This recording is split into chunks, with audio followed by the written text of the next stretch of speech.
pessoal, tudo bem? Vamos conversar um pouco sobre geografia.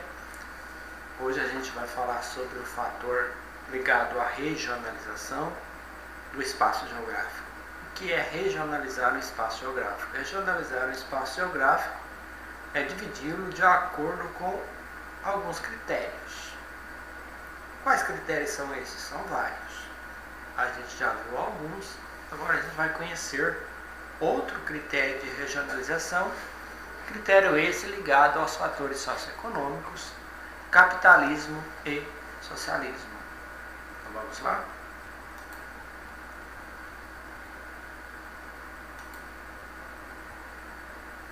A regionalização do mundo em países capitalistas e socialistas. Qual o critério? O critério é organização econômica, social e política das sociedades.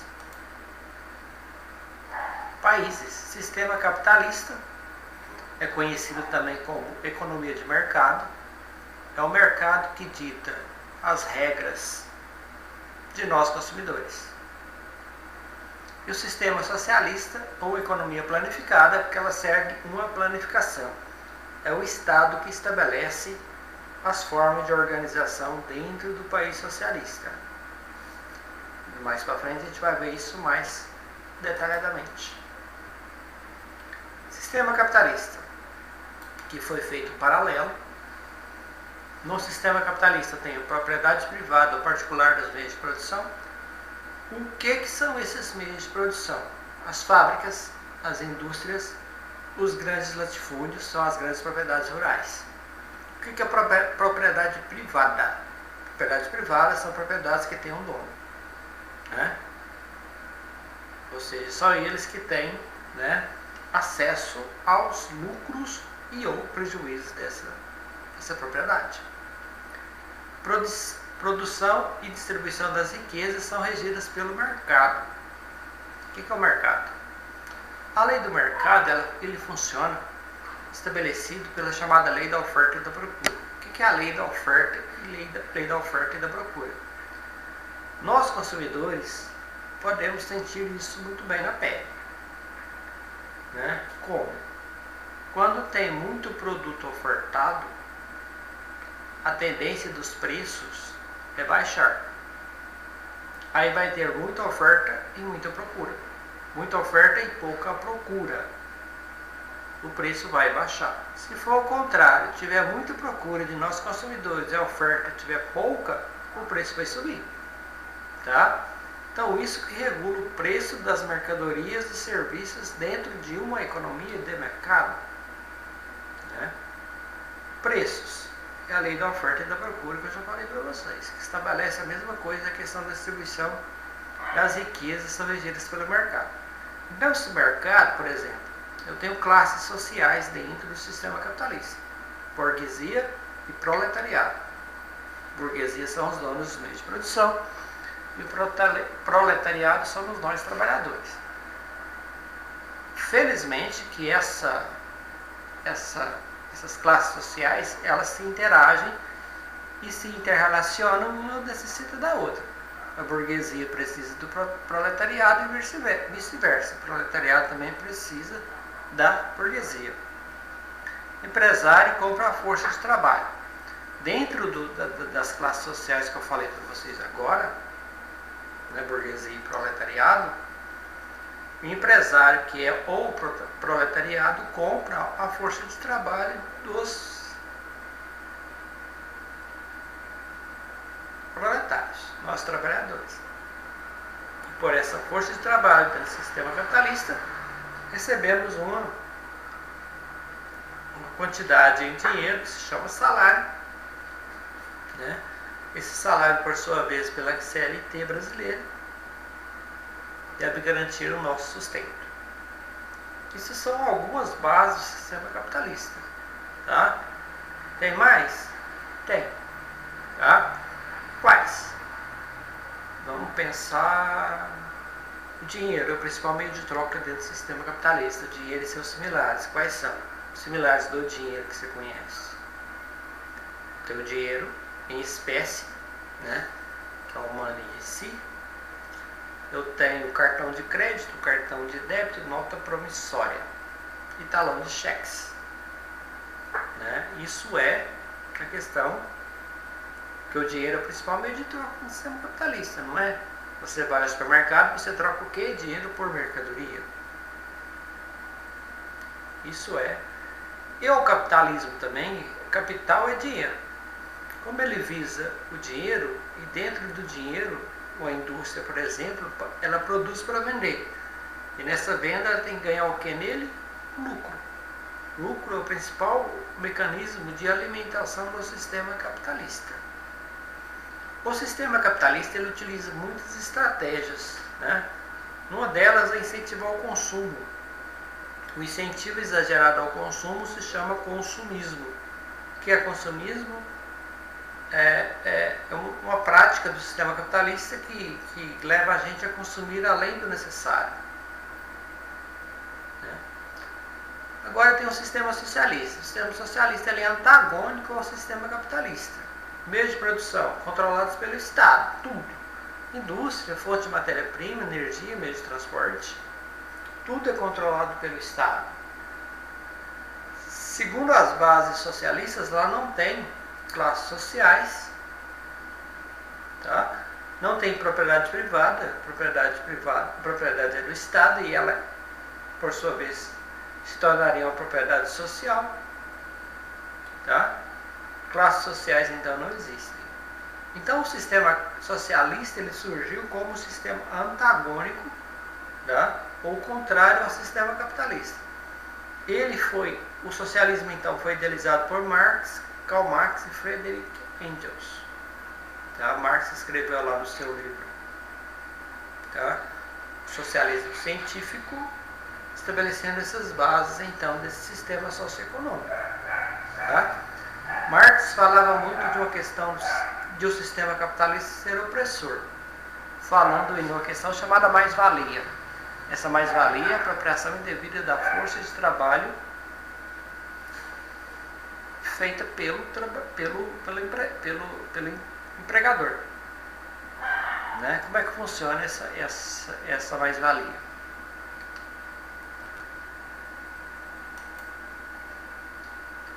Sistema capitalista. Como falei para vocês, aqui está ele, ó, o lucro. O proletariado, que somos nós, trabalhadores, vendemos a nossa força de trabalho em troca de um salário. Né? Esse salário, entre aspas, pela legislação, por exemplo, brasileira, deve garantir o nosso sustento como proletários. Tá? Será que o salário aí, acho que é 1.100, será que garante esse meu bem-estar social? A sociedade do consumo, sociedade capitalista, se formos fazer a conta, né, essa conta não vai bater, vai dar um saldo devedor, porque os gastos são maiores. Livre iniciativa. Dentro do sistema capitalista eu posso produzir aquilo que eu quero, né? Só que essa livre iniciativa eu tenho que pensar em estratégias. Que estratégias são essas? Estratégias que eu possa produzir alguma coisa e vender. Né? Essa livre iniciativa eu posso muito bem produzir aqui no estado de Goiás roupas de pele de animais. Eu sei que o inverno daqui não suporta uma roupa dessa. Né? Posso fazer isso? Eu posso. Se eu vou vender ou não, problema meu. Isso é a livre iniciativa. Burguesia versus proletariado. É as duas classes sociais que existem no capitalismo, burguesia e proletariado. Embora são classes sociais distintas, burguesia, o dono do meio de produção, e o proletariado, que é a classe trabalhadora, que tem o que oferecer no capitalismo é a força de trabalho. Né? Embora essas classes sociais existam, elas se interrelacionam, uma depende da outra para se manter. Dentro do sistema socialista, controla ainda o que é e quanto será produzido, o que é e quanto será produzido. Então o Estado controla a qualidade do produto, o preço da venda, o salário do trabalhador não há lei da oferta e procura. O Estado, dentro do sistema socialista, ele é centralizador, ou seja, ele controla basicamente tudo. Quais desses dois sistemas é mais viável? Tá? Se for seguir a regra que está escrita no papel, eu vou para o lado socialista, porque ele vai me garantir mais questões ligadas ao social. Já o capitalismo funciona naquela lei chamada lei da selva, onde o mais forte sempre tem a tendência de destruir o mais fraco. Mais bases aqui. Sistema capitalista, classes sociais, burguesia, pessoas que têm a propriedade dos meios de produção, são os ricos no caso. Proletariado, pessoas que vendem a força de trabalho em troca de salário. Salário para subsistência. Sistema socialista, classe social na teoria, apenas uma, a classe trabalhadora.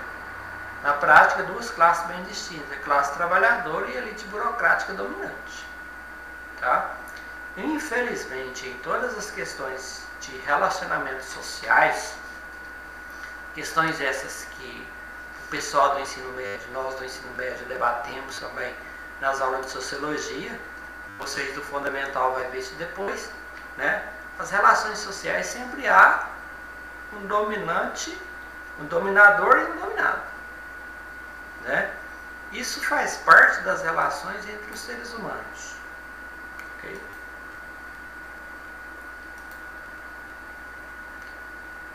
Eu tenho aqui alguns fatos históricos importantes que a geografia aborda, né, que você já estudou história.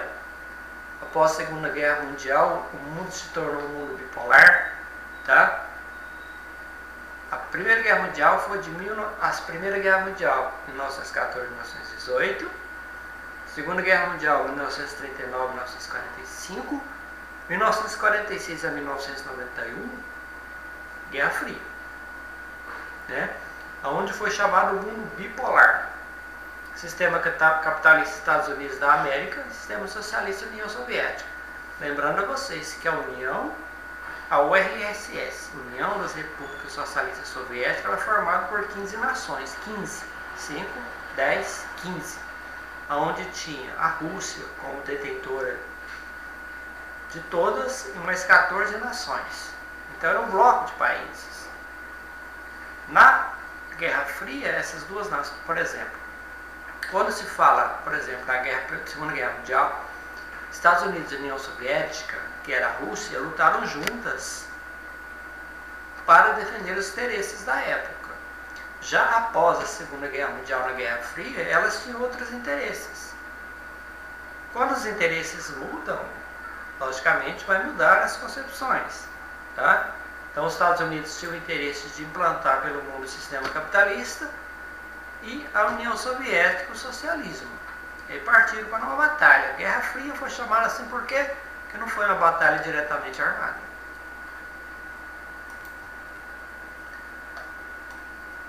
Guerra Fria, disputa pela liderança mundial. No mundo houve a bipolarização do poder entre as duas superpotências até 1989. Basicamente, ruiu lá em 1991. 1989 foi a queda do Muro de Berlim. Tá? Então, esse mundo bipolar foi estabelecido na Guerra Fria. Estados Unidos versus União das Repúblicas Socialistas Soviéticas. O Muro de Berlim, construído em 1961. O porquê do Muro de Berlim? O Muro de Berlim foi a representação física da divisão entre os blocos socialista e capitalista. Dividiu a cidade até 1989, quando foi derrubado, simbolizando a reunificação da Alemanha e o fim do bloco socialista. Vocês que já estudaram a questão da Guerra Fria, da Segunda Guerra Mundial, Primeira e Segunda Guerra Mundial, sabem quanto, tá, a Alemanha sofreu, né, ela batalhou diretamente na guerra, colocou sua cara para bater, tá? O tanto que ela foi penalizada nessa guerra, na Segunda Guerra Mundial. Né? Aí quando partiu para a Guerra Fria, eles criaram ali, né, o chamada cortina de ferro, e nessa cortina de ferro, eles foram para a Alemanha, dividiram ela em duas, a Alemanha Oriental e a Alemanha Ocidental, e foram à capital Berlim, dividiram em duas, parte oriental e parte ocidental, colocaram um muro no meio da cidade, chamado Muro da Vergonha, e ali dividiram, né, os dois blocos, bloco socialista e bloco capitalista, a Alemanha Oriental socialista, a Alemanha Ocidental capitalista.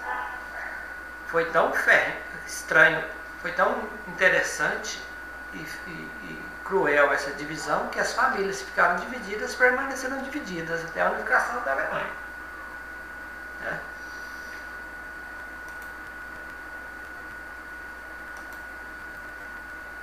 Pós-Segunda Guerra Mundial.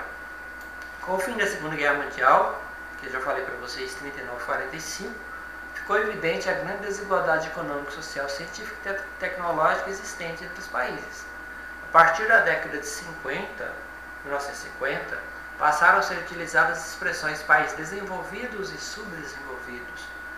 Olha aí que interessante, a notação então de outra regionalização a partir de 1950. Países desenvolvidos são aqueles países considerados ricos, né? E os subdesenvolvidos, países pobres, né? Que países se enquadraram nesses dois blocos? Desenvolvido e subdesenvolvido. Regionalização. Temos outra divisão em três mundos. O demógrafo francês Alfred Salvi, em 1952, usou pela primeira vez a expressão terceiro mundo. Terceiro mundo referia-se aos países que não tinham participação nas decisões políticas mundiais e que apresentavam um atraso significativo quanto a desenvolvimento científico, tecnológico, econômico e social em relação a países desenvolvidos. A expressão tornou-se muito popular. Aí teve a criação em três mundos, o primeiro, o segundo e o terceiro. Primeiro mundo, país capitalista desenvolvido. Segundo mundo, país socialista. O terceiro mundo, países capitalistas subdesenvolvidos, aqueles que eram mais fracos. Né? Eles tinham o quê? Baixo desenvolvimento científico, tecnológico, econômico e social. Né? Já os países desenvolvidos eram, né, como se dizem, mais para frente, né? Porque tinham economia maior, né? Logicamente se tornaram potências. Critérios: organização socioeconômica, nível de desenvolvimento econômico, os três mundos. Primeiro, segundo e terceiro, lembrando, primeiro mundo, país capitalista desenvolvido, segundo mundo, país socialista e terceiro mundo, países capitalistas subdesenvolvidos. Né?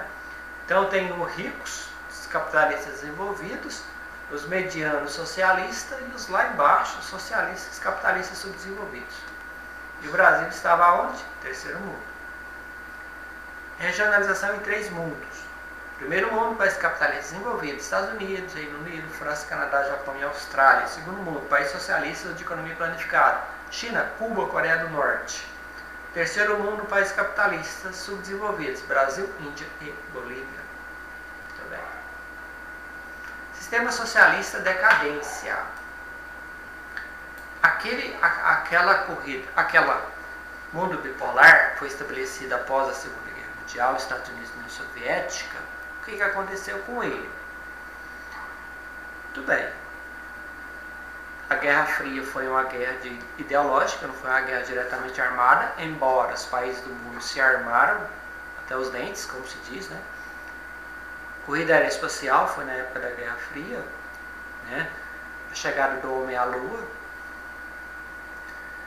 Então, o RSS, em 1970, o que é o RSS? Lembrando, União das Repúblicas Socialistas Soviéticas.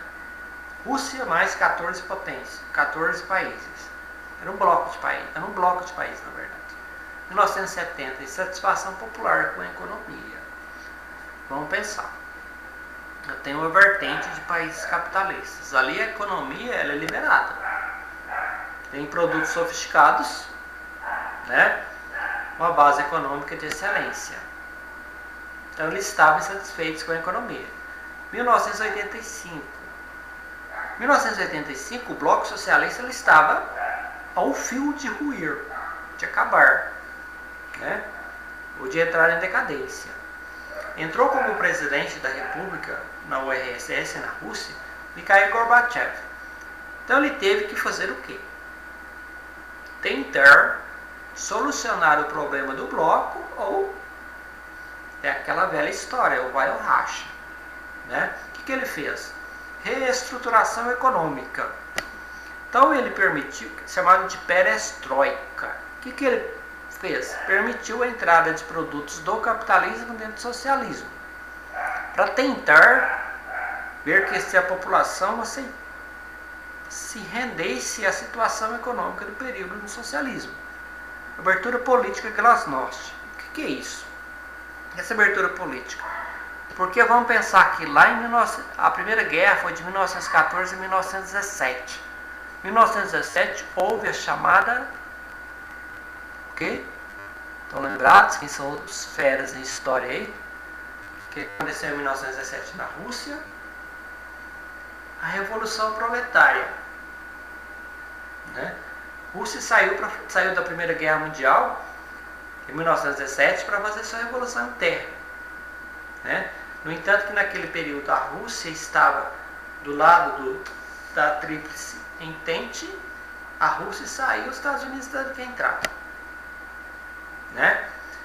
Aí o que aconteceu? A Rússia saiu para fazer sua revolução externa, porque naquela época havia uma grande insatisfação dos trabalhadores russos, né?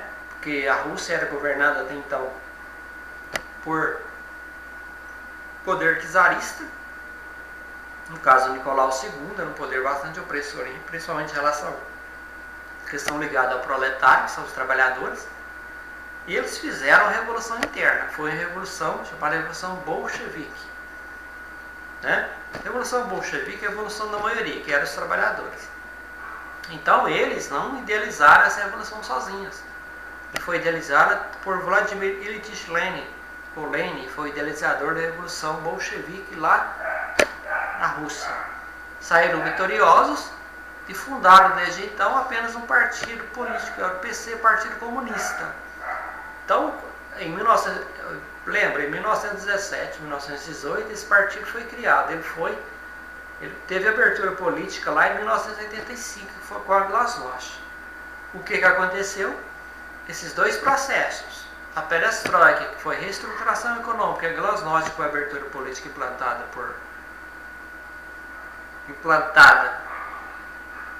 pelo então presidente russo, tá?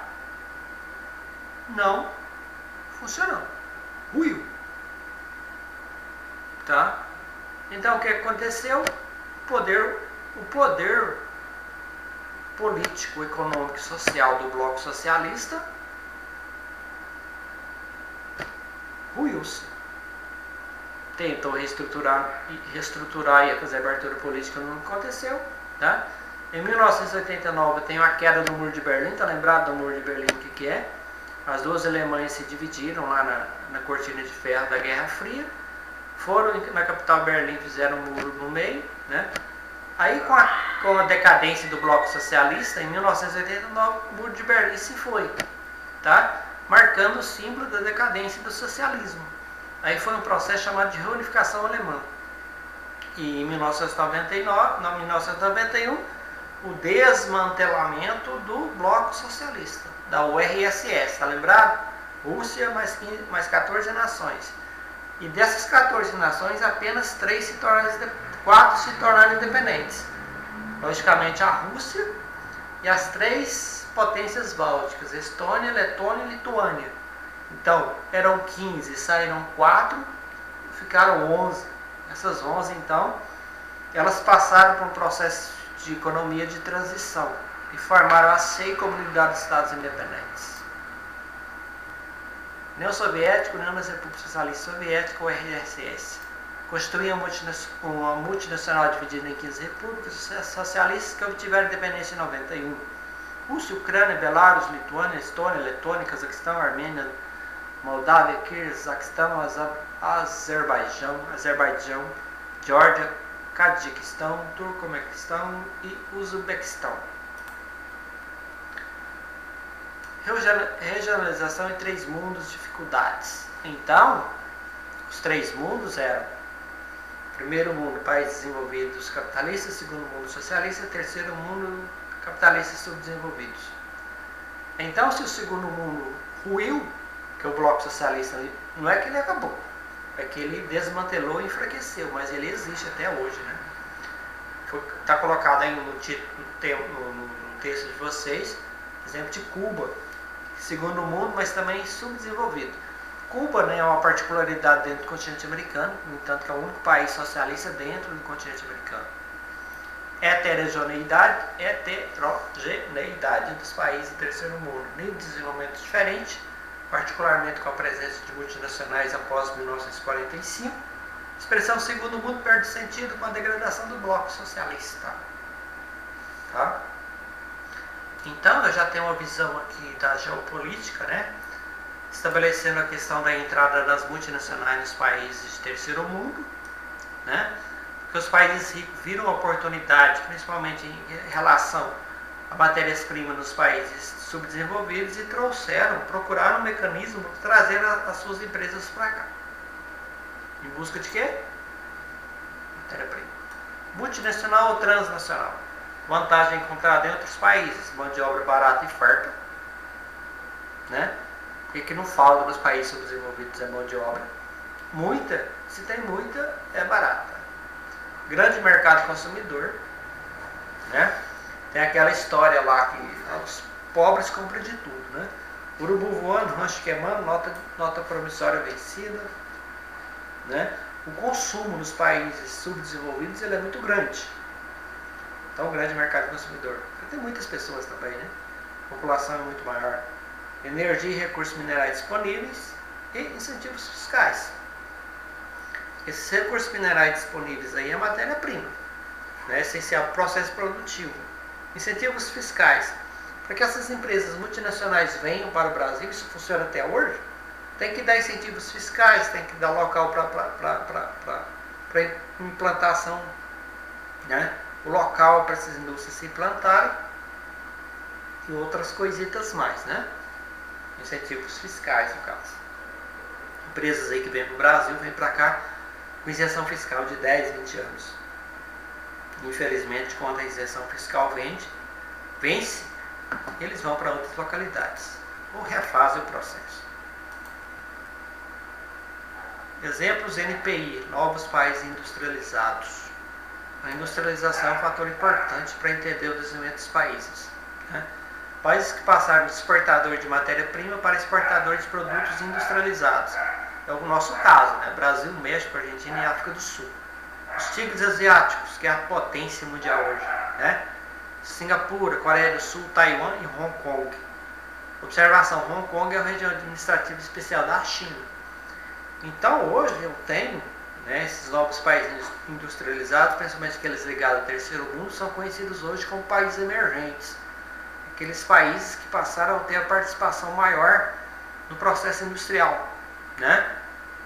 Não vamos falar mundial, porque, por exemplo, o Brasil ele tem grande probabilidade econômica dentro dos países do Mercosul, que é o mercado comum do Sul. E para isso, esses países criaram acordos econômicos. Esse, por exemplo, tigres asiáticas é um exemplo, né? Vamos ver Taiwan. Taiwan é muito conhecido pelos produtos de R$1,99, produtos descartáveis, né?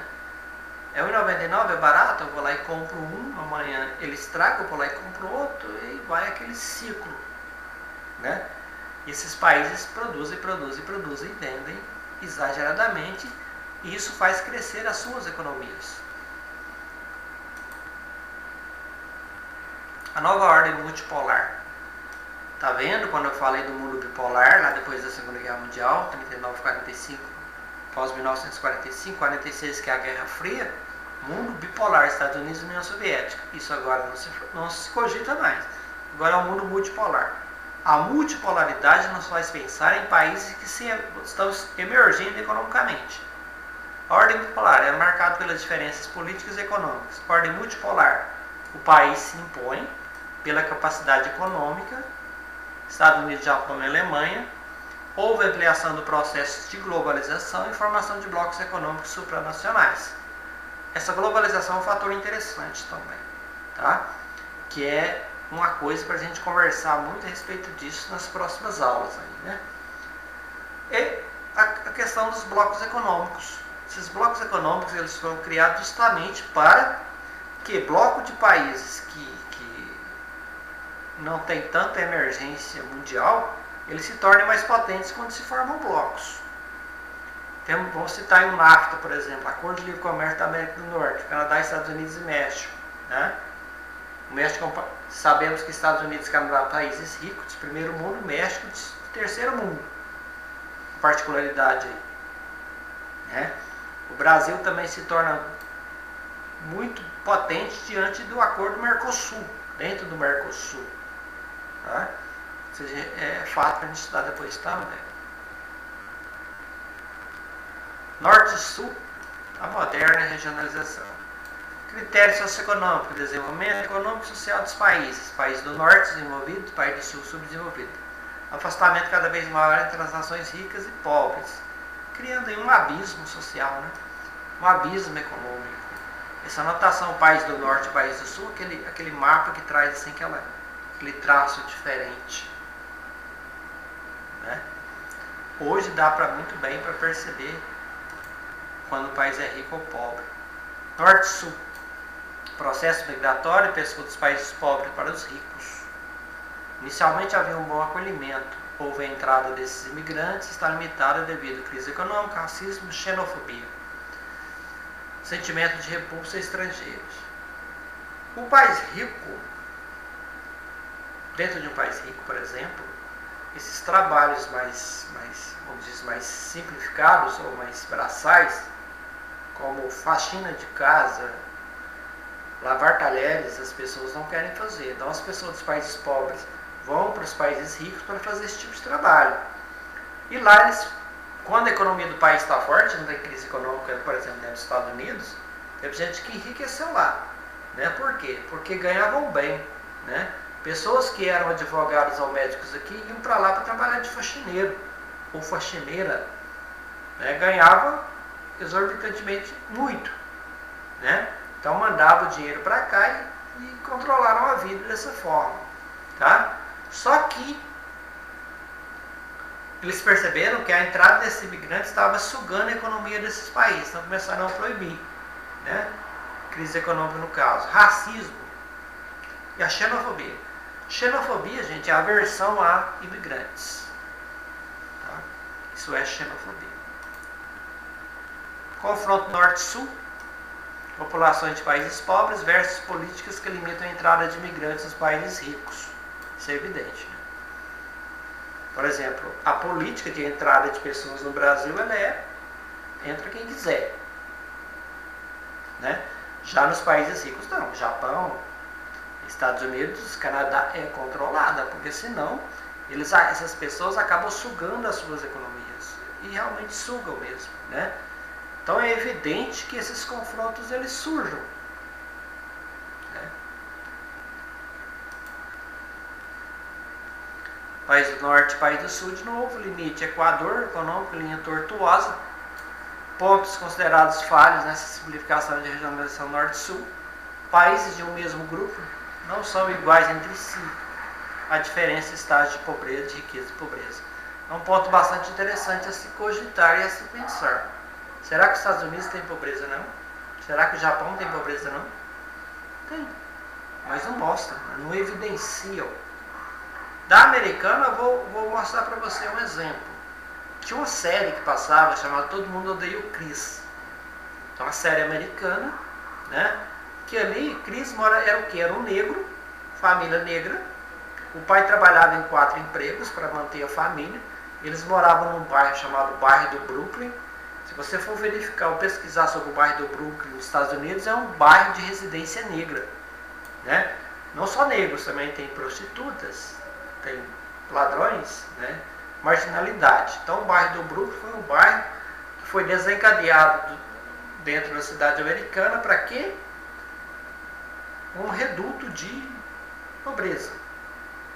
Porque os Estados Unidos é um país bastante racista. Embora rico, mas racista. No Japão também nem pobre.